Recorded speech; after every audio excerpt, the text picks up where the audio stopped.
अस्सलामुअलैकुम रहमतुल्लाहि वबरकातुहू my YouTube friends, welcome back to my channel. Hope कि आप लोग बिल्कुल ठीक ठाक हैं और आप सबकी दुआ से अल्हम्दुलिल्लाह मैं भी ठीक हूँ। और अल्लाह पाक से यही दुआ है कि आप लोग हमेशा सही सलामत रहें, खुश रहें अपने अपने घरों में अपनी फैमिली के साथ। आमीन सुम्मा आमीन। नमाज़ पढ़ा कीजिएगा, नमाज हम पर फ़र्ज़ है। सबसे पहले तो भाइयों बहनों बच्चों से रिक्वेस्ट करूंगी कि फ़लस्तीन को अपनी दुआओं में ज़रूर याद रखिएगा, और कुछ ना सही कम से कम दुआ तो हम उनके लिए कर ही सकते हैं। तो प्लीज़ अपनी दुआओं में फ़लस्तीन को बहुत ज़्यादा याद रखिएगा। अल्लाह पाक उनके लिए आसानियाँ करे। आमीन या रब्बल आलमीन। आप लोग का ज़्यादा टाइम वेस्ट ना करते हुए स्टार्ट करते हैं आज का रिएक्शन। उससे पहले ये कहूँगी कि मेरे चैनल को लाइक कीजिए, सब्सक्राइब कीजिए, शेयर कीजिए और बेल आइकन को हिट करना मत भूलिएगा कि जब भी मैं कोई वीडियो अपलोड करूँ आप लोग को सबसे पहले नोटिफिकेशन मिले। आज काफ़ी महीनों बाद मैंने आराम से सुकून से बैठ के छोटी बाजी की कुछ वीडियोस देखा और उन पर मैं रिएक्शन दूंगी। तो प्लीज़ स्टार्ट से लेकर एंड तक वीडियो को देखिएगा ज़रूर, सुनिएगा ज़रूर। छोटी बाजी ने पहले स्टार्ट किया था 365 डेज़ का चैलेंज। उस चैलेंज के दरमियान बहुत कुछ हुआ, आगे चलकर हम बात करेंगे। लेकिन अब दोबारा उन्होंने 100 डेज़ का चैलेंज कर दिया। तो इस 100 डेज़ की चैलेंज पर भी हम रोशनी डालेंगे। मुझे पता है कुछ बहनों को अच्छा नहीं लगेगा, क्यों बोल रहे हो, अब मैं क्या करूं मुझे बताएं। दूसरे गालियां देते हैं, गंदी बातें करते हैं, मैं तो बहुत लाइटली बात करती हूँ। फिर भी अगर आप लोगों को मैं अच्छी नहीं लगती हूँ तो ये मैं क्या समझूं, मेरी बदकिस्मती या कुछ और। अब जब रिएक्शन चैनल बना ही लिया है तो इस पे रिएक्शन देना तो बनता है ना। आजकल हर तरफ धूम मची है, कौसर कौसर कौसर। कौसर को बहुत याद किया जा रहा है, कुछ ज़्यादा ही, क्योंकि विलेज जाना है, कौसर को लाना है और बेडरूम का सीन भी शूट करना है, जैसे कि अक्सर होता है जब जब विलेज जाते हैं ये लोग। बात विलेज की नहीं है, विलेज जाए या फिर उसको कभी मजबूर होकर कराची भी बुलाए तब भी हमने देखा है हमेशा बेडरूम का सीन तो ज़रूर रहता है। छोटी बाजी ने वाइफ का रिश्ता इतना टाइम निभा लिया है कि अब उनका दिल उकता गया है, वो तंग सी आ गई है। अब उनको दिल हो रहा है अपनी वो जेंडर चेंज कर ले, और वो चाहती है कि मैं एक हस्बैंड की तरह दिखूं, हस्बैंड की तरह एक्ट करूं। अब मैं ये सोच रही हूँ कि छोटी बाजी ने वाइफ बनकर तूफान मचा दिया था, हल्ला गुल्ला मचा दिया था यूट्यूब के अंदर हस्बैंड का सेकंड लव मैरिज को लेकर। अगर इसी जगह ये आदमी होते तो ना जाने क्या क्या कर लेते। छोटी बाजी की जो वालिदा है वो तो है कमाल की, आंटी जी कमाल की है। उन्होंने छोटी बाजी की हस्बैंड को तीसरी शादी की परमिशन दे दी।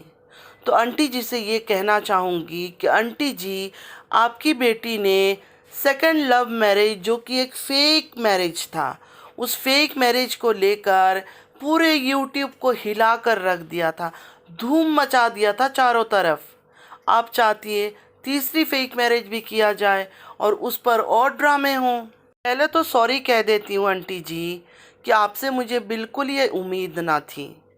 मतलब ऑलरेडी इस सेकंड फेक मैरिज ने इतना तूफान मचा रखा है जो आज तक आप लोग उस चैप्टर को क्लोज नहीं कर पा रहे। मतलब आप नहीं, आपकी बेटी और आपके दामाद क्लोज नहीं कर पा रहे और आप उनको तीसरी के भी आइडिया दे रहे हैं। बड़ी गलत बात है। माँ बाप जो पेरेंट्स होते हैं वो तो बच्चों को सही रास्ता दिखाते हैं, आप तो इनको और गलत रास्ते लेकर जा रही हैं। तो प्लीज़ इनके दिमाग में अब ये तीसरी शादी का फितूर ना डालें। ये यूट्यूब से डॉलर कमाने के लिए कुछ भी कर सकते हैं। आपको तो खुद पता है अपनी बेटियों का ये किस हद तक जा सकते हैं डॉलर कमाने के लिए। तो इनके दिमाग में प्लीज़ कोई गलत आइडियाज़ ना डाला करें। चलिए अब बात कर लेते हैं लूडो खेलने के बारे में। लूडो पर शर्त लगा तो हमारी छोटी बाजी को टिकट टू टर्की चाहिए था, लेकिन छोटी बाजी नहीं जीत सकी गेम को। लूडो की गेम में छोटी बाजी के जो हस्बैंड है मिस्टर सज्जू, वो जीत गए। तो छोटी बाजी ने हारने के बाद 24 आवर्स के लिए मिस्टर सज्जू क्या कोई पुराना ड्रेस मतलब जो शलवार कमीज़ वो लोग पहनते हैं वो पहनना था। अब शुरू हुआ असली ड्रामा। मुझे तो बहुत ही चीप लगा, अच्छा नहीं लगा।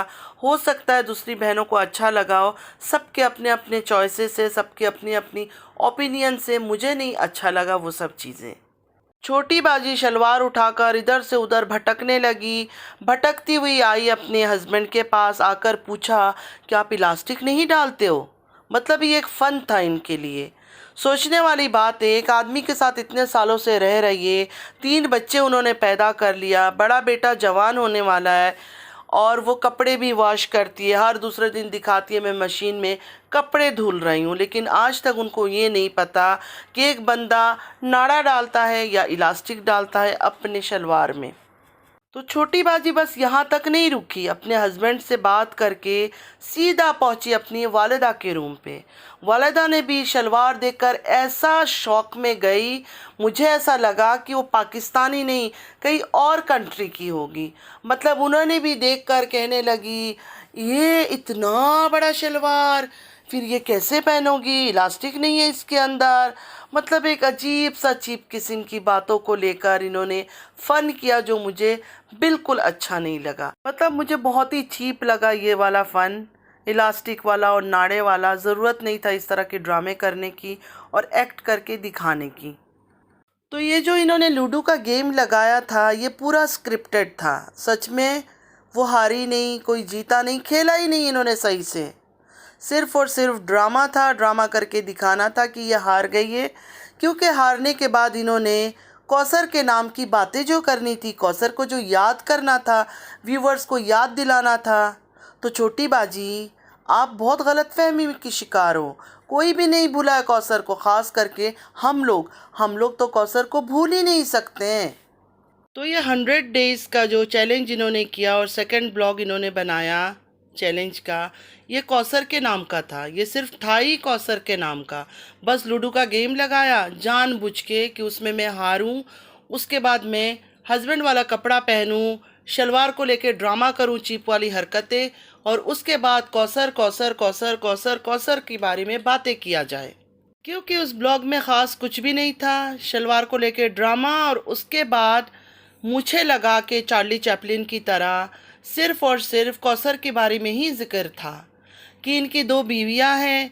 बड़ी बीवी के साथ पास जाते हैं तो बड़ी बीवी भेज देती है छोटी के पास, छोटी के पास जाते हैं तो छोटी बीवी यहाँ भेज देती है। बस यही ड्रामा किया इन्होंने, कुछ भी ख़ास नहीं था उस ब्लॉग में।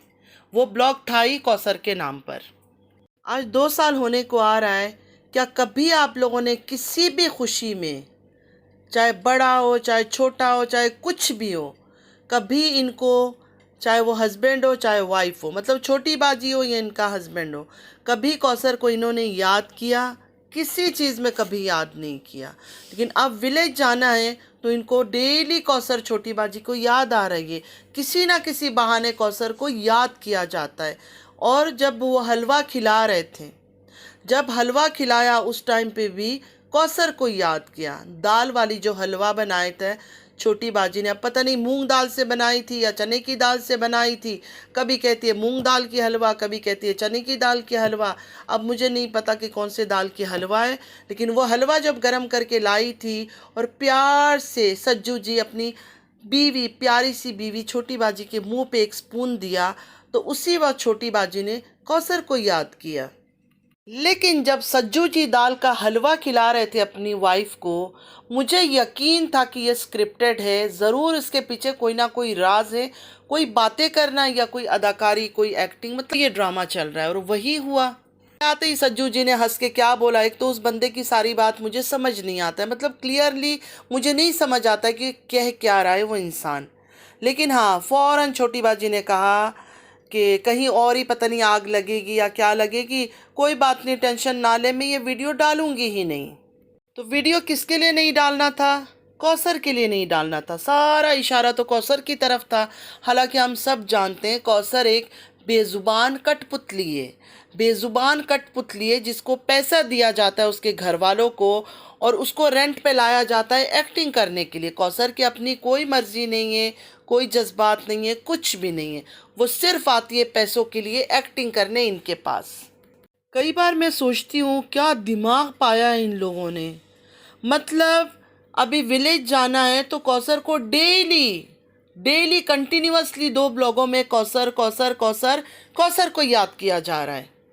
पहली बात तो है कौसर अगर बीवी होती वो इस तरह विलेज में पड़ी नहीं रहती और सज्जू को यहाँ अय्याशी के लिए छोड़ती नहीं कि जाओ तुम बड़ी के हवाले, जाओ तुम्हें बड़ी के हवाले कर दिया, वहाँ जाकर ऐश करो, मेरे पास साल में 5 महीने में 6 महीने में 2 दिन के लिए आ जाना या 1 हफ्ते के लिए आ जाना, अपने काम वाम भी कर लेना विलेज में जो है और लोगों को दिखा भी देना बेडरूम बेडरूम का गेम। इनके लिए कौसर वो चीज़ है जैसे हस्बे जायका, जैसे हस्बे जायका लोग खाने में नमक मिलाते हैं, वैसे ही कौसर का इन लोगों की लाइफ में टाइम टू टाइम ज़रूरत पड़ती है, जिसको हस्बे ज़रूरत कह सकते हैं आप लोग। कौसर का इनकी लाइफ में कोई वजूद नहीं है। जस्ट जब इनको ज़रूरत होती है टाइम टू टाइम पैसा देकर कौसर को यूज़ करते हैं अपने ड्रामे के लिए। 365 डेज़ का चैलेंज कंप्लीट होते ही अब दोबारा 100 डेज़ का चैलेंज कर दिया छोटी बाजी ने। अल्लाह खैर करे, इस बार पता नहीं कौन सा न्यू तूफ़ानी कंटेंट आने वाला है 100 डेज़ में। वैसे मैं ये बात क्यों कह रही हूँ, सवाल तो नहीं उठना चाहिए आप लोगों के दिल दिमाग में, फिर भी बड़े मासूम हैं हमारे व्यूअर्स, बहुत ही सादे और सिंपल दिल के हैं, इसलिए बहुत ही सादे इनोसेंट सिंपल है हमारे व्यूअर्स, हमारे सब्सक्राइबर्स। छोटी छोटी बात पे नाराज़ हो जाते हैं, खफा हो जाते हैं, तो मैं उनको थोड़ा सा खुलकर बता देती हूँ कि मैं ये बात क्यों कह रही हूँ। छोटी बाजी ने जब 365 डेज़ का चैलेंज किया था, उसी के बीच बड़ी बाजी जेड वाला कहानी लेकर आ गई। अब वो कहानी जो है वो तो दम तोड़ चुका है। मोस्टली 95% लोगों को पता चल चुका है कि बड़ी बाजी ने ड्रामा किया है सिर्फ़ और सिर्फ दौलत कमाने के लिए, डॉलर कमाने के लिए, लूटमार करने के लिए, वाईटी से फ़ंड खाने के लिए और व्यूवर्स को धोखा देना ही उनका मकसद था। और अभी आप सबको दिख रहा होगा कि वो अपनी इस मिशन में कैसे सक्सेसफुल हुई है।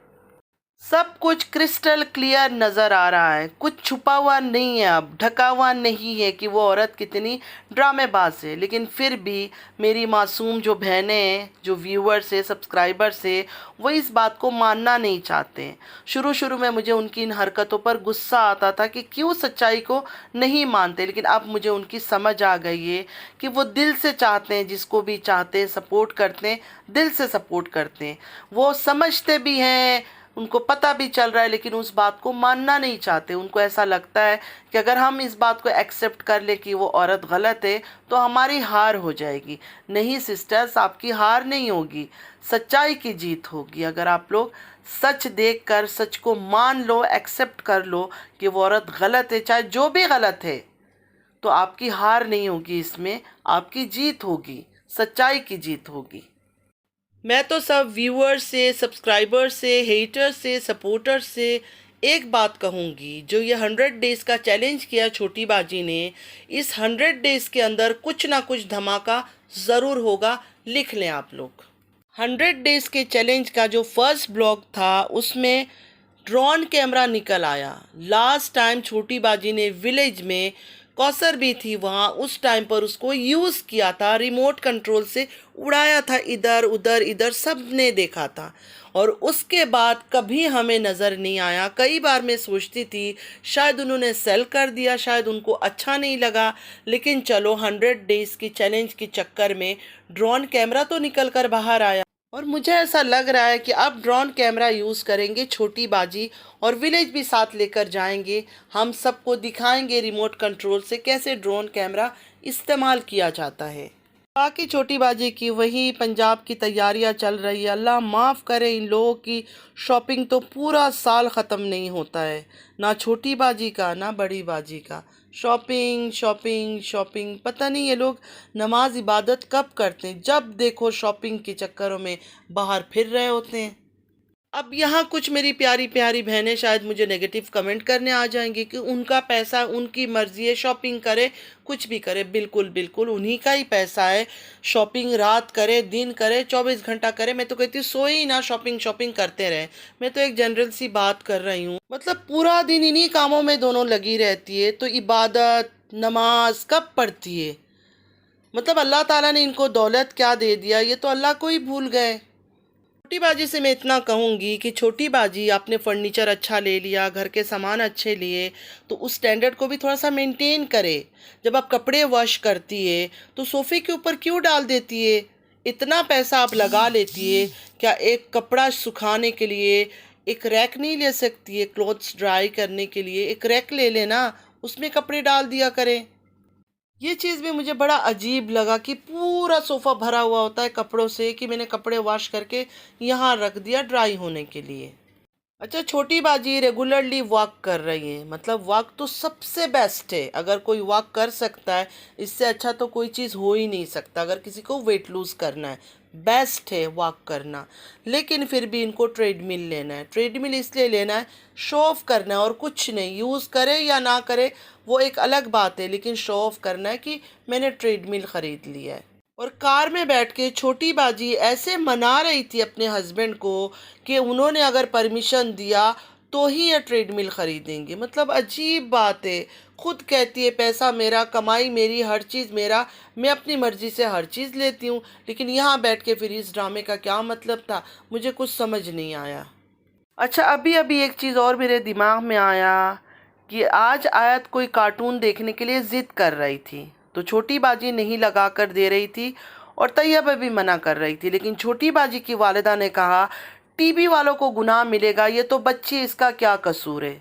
तो आंटी जी, आप जो अपने घर में ये चीज़ लगा के उसको दे रही हो, क्या आपको गुनाह नहीं मिलेगा? आप टीवी वालों तक चली गई, अपने गुनाह के बारे में भी तो सोचे। अपने घर के अंदर आपकी बच्ची ज़िद कर रही है, वो तो मासूम है, उसको नहीं पता क्या चीज़ सही है क्या चीज़ गलत है। लेकिन बड़े ही अगर उसी चीज़ को लगा के ऑन करके उसकी ज़िद मान के गंदगी उसको देखने दे, तो गुनाह तो बड़ों को मिलेगा। तैयबा की ये बात मुझे बड़ी अच्छी लगी। देखिए, जिसकी जो बात अच्छी लगती है वो बोलना चाहिए। छोटी बाजी की भी ये बात मुझे अच्छी लगी कि नहीं अम्मी, नहीं देखना चाहिए, अच्छा नहीं है ये चीज़ देखना, मांग रही है। और तैयबा ने उसी वक्त बोला कि अभी से अगर उसको नहीं बताएंगे कि ये बुरा चीज़ है तो बड़ी होकर वो कैसे समझेगी। मतलब माशाअल्लाह छोटी है फिर भी उसने बात कितनी अच्छी की। उसी जगह आंटी जी बार बार कह रही है लगा के दे दो, लगा के दे दो, टीवी वालों को गुनाह मिलेगा। तो आंटी जी, आपसे ये उम्मीद नहीं थी, आप इतनी एजड है लेकिन बातें बड़ी अजीब अजीब आप करती है। अब मुझे समझ आ रहा है कि आपकी बेटियों को जो लोग इतना बुरा कहते हैं, गलत बातें करते हैं, और वो लोग खुद भी ऐसी हरकतें करती है आपकी बेटियां, ये सारा आपका कसूर है। मैं हमेशा कहती हूँ कि माँ बाप का कसूर नहीं होता है, बच्चे एक एज में जाके खुद अपनी मनमानी करते हैं। लेकिन आज आपकी हरकत देखकर मुझे ऐसा लगा कि आपने भी बचपन में अपनी बेटियों को किसी चीज़ के लिए रोका टोका नहीं है। जो भी उन्होंने करना चाहा, अच्छा बुरा, हर चीज़ के लिए उनको आज़ादी दी है। इस वजह से आज ये हाल है। सॉरी फ्रेंड्स, मुझे बिल्कुल आंटी जी के बारे में बात नहीं करना था। किसी की माँ के ऊपर बात करना मुझे बिल्कुल पसंद नहीं है। लेकिन आज जो आंटी जी ने कार्टून के ऊपर बातें की और कहने लगी बार बार लगा के दो, लगा के दो, वो बहुत गलत था उनकी ये बात। एक बच्चा जब बड़ा हो जाता है, जवान हो जाता है, एडल्ट हो जाता है, तो वो जो भी करे अल्लाह को वो खुद हिसाब देगा। लेकिन जब वो नासमझ होता है, छोटा होता है, बच्चा होता है, वो हमारी निगरानी में होता है। हमारा काम होता है उसको सही रास्ता दिखाना। बड़ा होने के बाद वो जो रास्ता भी चुने वो उसका अपना नसीब है। छोटी बाजी ने आज गरीबों को खाना खिलाया और साथ ही खाना हिलाते हुए फ़ौरन हस्बैंड से पूछ लिया। उन्होंने जो बताया कि 10 चिकन है और 10 केजी चावल है, वो मुझे बिल्कुल अच्छा नहीं लगा। गरीबों के लिए, मिस्कीनों के लिए, यतीमों के लिए अगर आप कुछ कर रहे हो या उनको खाना बांट रहे हो, चलो शूट कर लिया आपने, दिखा दिया, आपका शौक़ था, आप ब्लॉगर हो, ठीक है। लेकिन इतना ज़्यादा सुनाने की क्या ज़रूरत है कि इसके अंदर 10 चिकन है या 10 केजी चावल है। अल्लाह ताला ने आपको इतनी दौलत दे रखा, अगर 30 केजी चावल बनाकर भी आप खिलाओ और 30 चिकन भी उसके अंदर हो तो आपके पैसे में कोई कमी नहीं आएगा। फिर लोगों को खाना देकर रास्ते में वहाँ भी छोटी बाजी ने गेम खेल लिया, अपनी पुरानी इमोशनल बातें लेकर बैठ गई कि एक टाइम पे ये भी राइडर थे और ये भी ऐसे ही रास्ते से गुज़रते थे और लोग उनको 2 थैली चावल के दे देते थे और हम नहीं खाते थे, हमारे बच्चों को खिला देते थे क्योंकि बचपन से मुस्तफ़ा को बिरयानी पसंद है। हर टाइम पे बनावटी बातें, फेक ड्रामे, फेक सिंपैथी कार्ड खेलना, ये सब चीज़ें मुझे बहुत बुरा लगता है। काफ़ी दिनों बाद मैंने छोटी बाजी के ऊपर रिएक्शन दिया क्योंकि उनका वीडियोस मैंने सारे बैठ के आराम से सुकून से देखा और जो जो चीज़ें मुझे अच्छी नहीं लगी, चीप लगी या ओवर एक्टिंग लगा, उसके ऊपर मैंने अपनी ओपिनियन ज़ाहिर किया। जितना पैसा ये बड़े बड़े यूट्यूबर्स, मैं यहाँ छोटी बाजी की बात नहीं कर रही हूँ, सब बड़े यूट्यूबर्स की बात कर रही हूँ। डकी भाई हो गए, मास सफदर हो गए और भी बहुत सारे यूट्यूबर्स है। जितना पैसा खाना पीना, आईफोन पर और कपड़ों पर और घूमने फिरने पर ये लोग वेस्ट करते हैं, काश कि दिल बड़ा करके ये किसी गरीब की मदद कर लेते तो उनकी ज़िंदगी संवर जाती। पाकिस्तान, इंडिया, बांग्लादेश, इन कंट्रियों का वो हाल है कि बूढ़े बूढ़े माँ बाप अपनी बेटियों की शादी नहीं करा सकते हैं सिर्फ़ और सिर्फ पैसों की वजह से। ये बड़े यूट्यूबर्स जो इतनी अय्याशियाँ करते हैं, काश किसी गरीब माँ बाप की ये लोग मदद कर देते किसी बेटी का घर बसाने में, सारी ज़िंदगी इनको दुआएं मिलती। अल्लाह ताला ने इन बड़े यूट्यूबर्स को पैसे क्या दिया, इन्होंने हर चीज़, इंसानियत भी भूल गए। सिर्फ़ और सिर्फ अपनी अय्याशियों में इनका दिन गुज़रता है। कहाँ हम आईफोन ले ले, कहाँ हम गाड़ी ख़रीद ले, कहाँ हम प्लॉट ख़रीद ले, कहाँ हम मकान ख़रीद ले। सबसे ये कहना चाहूँगी, ये कुछ भी हम साथ लेकर नहीं जाएंगे। दुनिया में हम कैसे आए थे आप लोग को पता है ना, वापसी भी हमारी वैसे ही होगी। अपनी औलाद को, अपने बच्चों को हलाल रिस्क खिलाए, एजुकेशन के साथ साथ दीनी तालीम भी दे कि उनको पता हो नमाज, इबादत, हमारे रसूल अल्लाह सल्लल्लाहु अलैहि वसल्लम की सुन्नतों पर अमल करना फ़र्ज़ क्या है अल्लाह की तरफ से हमारे लिए, हर चीज़ का उनको इल्म हो। मुझे पता है जो मेरी बहनें मुझे पसंद नहीं करती है, उनको मेरी ये सब दीनी बातें अच्छी नहीं लगती है, वो मेरा प्रॉब्लम नहीं है। मेरा फ़र्ज़ है आप लोगों तक कुछ जो थोड़ा बहुत मुझे पता है उन चीज़ों को पहुंचाना, उस पर अमल करना नहीं करना आप लोगों की मर्ज़ी है। सब ने अपने कब्रों में जाना है, अपना हिसाब खुद देना है। बेशक सबसे पहले मैं ख़ुद को गुनहगार मानती हूँ, अल्लाह से हमेशा इस्तग़फ़ार करती हूँ। मुझे नहीं पता अल्लाह को मेरी कोई बात पसंद है नहीं है, वो सिर्फ़ अल्लाह ताला को पता है। गैब का इल्म सिर्फ़ अल्लाह को पता है, मुझे नहीं पता। हाँ, मैं कोशिश करती हूँ अच्छी राह पे चलने की, अच्छी बातें भी बताने की, क्योंकि अच्छी बातें बताना, नमाज के लिए बोलना, कोई दीनी बात करना भी सदका जारिया है। उम्मीद है आज का वीडियो आप लोग को अच्छा लगा होगा। अगर अच्छा लगा है तो लाइक, सब्सक्राइब और शेयर ज़रूर कीजिएगा। बेल आइकन को भी हिट करना मत भूलिएगा। नमाज़ पढ़ा कीजिएगा, नमाज हम पर फ़र्ज़ है, दूसरों को भी नमाज के लिए कहा करें। फ़लस्तीन को अपनी दुआओं में ज़रूर याद रखिएगा, हमारी दुआओं की उनको बहुत ज़्यादा ज़रूरत है। अल्लाह पाक उनके लिए आसानियाँ फ़रमाए, आमीन या रब्बल आलमीन। हमारे औलादों को नेक रास्ता दिखाए, हिदायत का रास्ता दिखाए, आमीन या रब्बल आलमीन। चलती हूँ, दुआ में याद रखिएगा। ज़िंदगी रही फिर मुलाकात होगी। अल्लाह हाफिज़।